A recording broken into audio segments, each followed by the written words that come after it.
Welcome back to my math questions.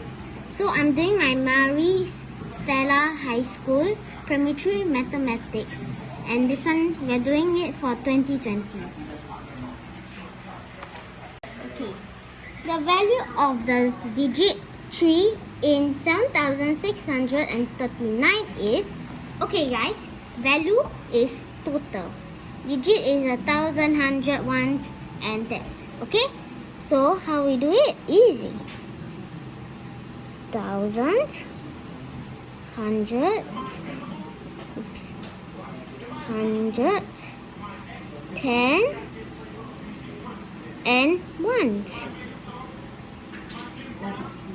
Okay, so 7 will be at 1,000, 6 will be at 100, 3 will be at the tens, 9 will be at the ones. Okay, so now we write value of the digit 3. So we can see a 3 here.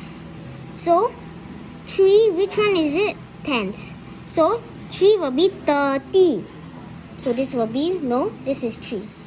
This one is 30. So this one, answer will be 2, because the other one is just 3,000. That is not correct. Thank you for watching my channel. Please subscribe, hit the notification bell, and like please. Comment below what you have learned so far. Bye!